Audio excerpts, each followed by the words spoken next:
Vasaros pradžia, atostogų metas, dauguma važiuoja prie jūros oras lepina ne visada. O kurgi mes galim pasilepinti šilumą, ogi pirtyje.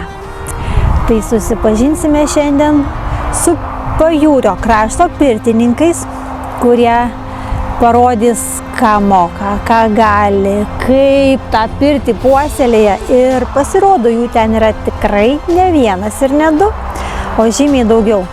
Tai važiuojam, susipažinsim su Pajūrio krašto pirtininkais ir sužinosime, kaip jie veikia, ką jie veikia. Ai.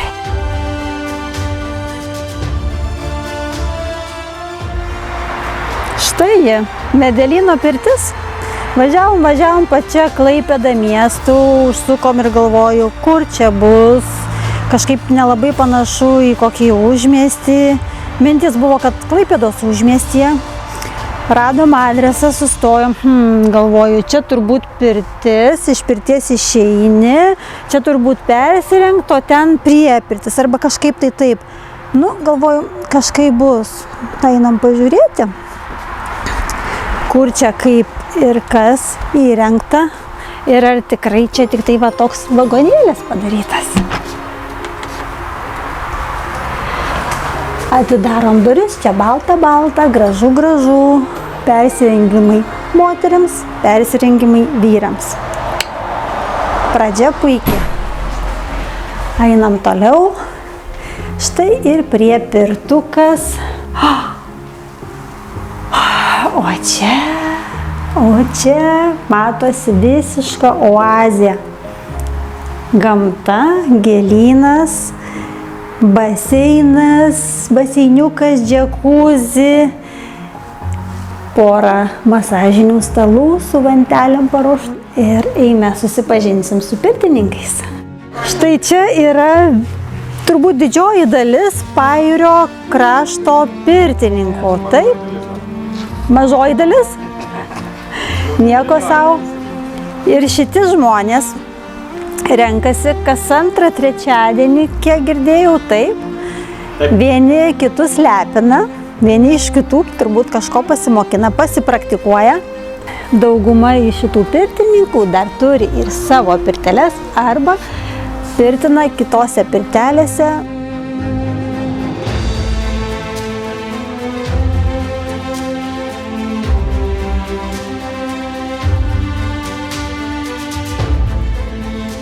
Pirtis Klaipėdoje, bet pavadinimas toks žemiškas, gražus Medelyno. Ir čia stovi Linas, Medelyno pirties savininkas, įkūrėjas, puoselėtojas. Tai man pirmas klausimas, kodėl Medelyno? Nes aš galvoju, atvažiuosim čia 2 hektarai Medelyno ir šalia pirtis. O sutapo, žino, dar ir gatvė pati, Saugalyje siejas. Tai kaip ir pritapo, tarkim, ten sekanti gatvė Servizo, tai jau jeigu čia būtų Servizo, jau nebūtumėm pavadinę Servizo pirtis. Tai va toksai kaip ir 2 viename ir gatvė, ir to pačio Medelynas, su augalais. Į pirtį tėvai nuo vaikystės ar kažkas tai? Taip, jeigu imti, nuo vaikystės su tėčiu eidavom dažniausiai, keldavomės į Smiltynę prie jūros. Dabar jau tos pirties nebėra, jinai buvo įsikūrus gelbėjimo stoty. Nuo pat ten jau senai, nuo 90 metų. Tai va tenai su tėčiu keldavomės. Dažnai taip. Tai ten tokia vieša buvo, ne? Jo, būdavo vieša, tiesiog, kaip sakyta, standartinė mūsų vadinama sauna. Aišku, ir temperatūra ta aukštesnė, 90-100, bet, kaip sakyt, geriau negu nieko būdavo. Vis tiek norėdavo tos šilumos, to atsipalaidavimo. Tuo pačiu, aišku, patikdavo ir prasieiti ten pro pačią Smiltynę. Tos pirties. Tai va iš to ta pradžia, sakykime, truputį tas pomėgis aplamai. Linas užaugo ir pradėjo mąstyti apie savo pirtį. Pradėjo mąstyti, taip. Ir žmona prisidėjo, taip, kaip sakau, šeimininkas kaip ir aš, bet ir žmona irgi nemažai pačiam projektavimą įdėjo. Va šitam grožiui, šitam turbūt žmona, ar ne? Aha, bet pasižiūrėjom nuotraukas prieš metus, tas gegužė biški šaltesnė neįprastai. Tai jau buvo labiau viskas sužaliavę. Mes grinai pasižiūrėjom prieš metus, bet po biški plėsis. Jo, čia žmonos, sakykime. Žinokit, numeris 1 kaip į jūsų prie pirtuką įėjau, tai numeris 1, kad tas langas ir pro langą va, šita va, visa vidinis kiemas ir tas va, apsodinimas buvo pirmas, wow, iš karto taip nuginklavote tokį, žinot, atsipalaidavimą. Antras, wow, pamatysime, kas tenais širdyje, kas per pečius ir kas per garinę. Oho, nu čia taip žemaitiškai, kietai. Širdis garinės vis tiek buvo krosnis. Tai krosnis jau Valdas Rimavičius statė, dvaro pirties, kaip sakyt, pradininkas, kuris ten, kaip žinau, nuo 2011 pradėjo, vienas iš pirmųjų jau ne vieną krosnį pastatęs.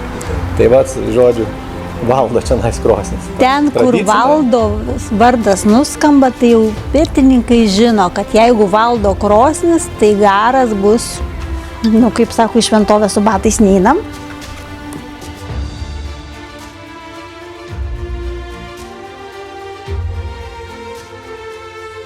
Tai čia pažiūrėkite, kur aš palei lubas.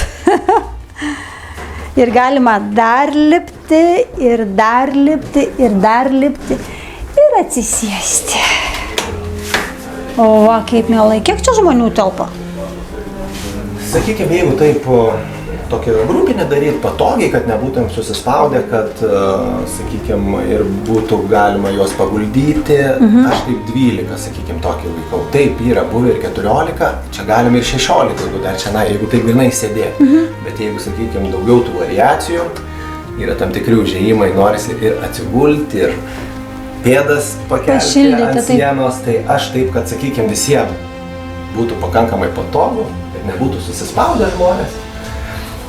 12. Dabar va tokį juk skaičių, ribą tokią laikau. Tikra klubinė pirtis, visiems užteks tokiam geram klubui. O va tenais va vienas toks žemesnis gultas.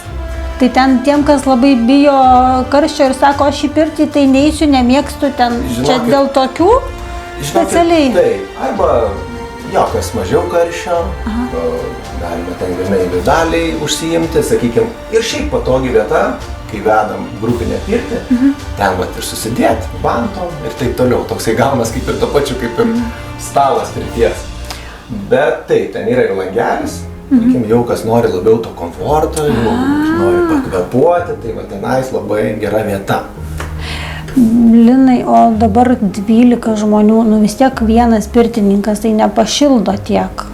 Nu, kaip teoriškai pašildo, bet taip. Tas pirmas gauna ir kol prieina iki 12 jau, nu, prasitęsia tas pirmas garas.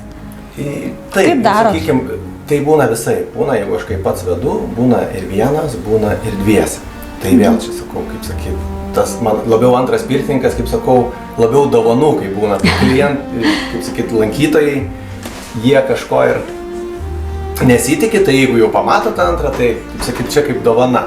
Tai tiesiog vienas jau pirtį pats biški kitaip vedu, aišku, jau gal mažiau jau žmogus gauna tų prisilietimų per pirmą garą, jau labiau toks vedavimas gaunas, kvapai labiau, nes jo, tada jeigu jau, nu, taip yra, 12, jeigu tu vienas esi, tada gaunas jau per dideli tokie intervalai, tai aš labiau jau naudoju tokį bendram garui, tokį pašildymą, su didesnėm veduokliam.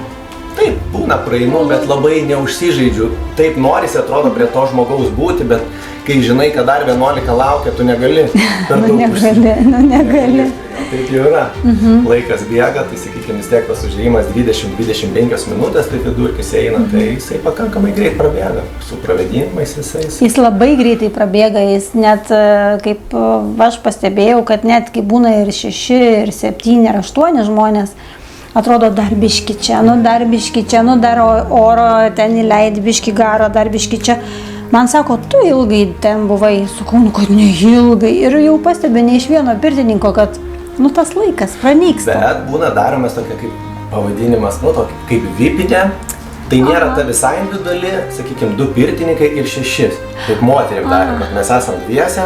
Ir 6 moteris, kad jau, sakykime, ir pavanojimas gaunas, jau praktiškai viską mes darom, kas liečia tas pagrindinės procedūras.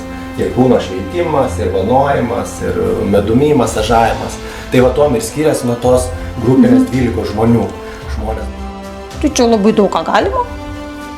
Linai, dar papasakok apie tą baltą gražuolę kampe. Jau pasakai, kad Valdas statė tą krosnį, bet Taip, kai Valdas stato, pas jį nėra tų, sako, standartinių, nebus niekad tie matmenys jau identiški. Tai vis tiek pagal bendrą kvadratūrą, krosnis vis tiek labiau padaryta su tom tikrų rezervų, sakykime, yra žema, mes galim prieiti turbūt prie jos.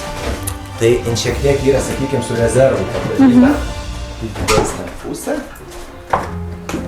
Su rezervu, kad būtų galima ją užkaitinti tiek, kad jos neužpiltų, ar ne? Taip, sakykime, ne? Ir žiema vis tiek yra, kaip ir laukas duoda savo, vis tiek ir pro duris, ta šaltis, vasara tai vėl vienaip, žiema yra kitaip. Plius būna pasitaiko, kad ypač žiemą savaitgaliais ir 2 būna grupės. Ir praktiškai taip reikia užkūrenti tą krosnį, kad atlaikytų 2 grupės būtent. Per vieną dieną? Per vieną dieną. Vat, iš ryto užkūrenti gerai ir kad jau 2 grupės atlaikyti. Tai, tarkim, jeigu taip apie grupinę kalbam, 4 standartiniai užėjimai ir yra 2 grupės, jau gaunas reikia 8 užėjimus. Ir visiems užtenka? Užtenka, jeigu aš norėčiau į tą antrą grupę patekti, nes antroj pusėje pirties garas būna visą laiką žymiai minkštesnis. Yra tiesos. O žinai, aš tik tai užėjus į garinę, tai pamačiau tuos kibirus. Jie čia dėl dekoracijos, ar jie taip vandenį šildai? Kas čia? Nu, ta prasme, kam? Su paskirtim? Gal kažkam ir dekoracija atrodo, bet paskirtis pagrindiniai yra taip. Šildau to pačiu, kaip sakyti, nes mes turim čia dušai yra boileris šildomas, tai tiesiog prileidžiam, jau kai nuo pat ryto ir viskas, ir mes naudojam į akmenės. O jie neįkaista, kad nuimti? Ne. Ne, nėra, žiūrint normaliai. Būna, jau kai labai jau stipriai, jau tenka taip iškai, bet dabar nėra labai karšta. Tai va ir viskas, naudojam tą šiltą vandenį. Prie pečiaus prisiglaus net norisi, va. Va, galima jį apkabinti kaip tikrą brolį, net vasarą.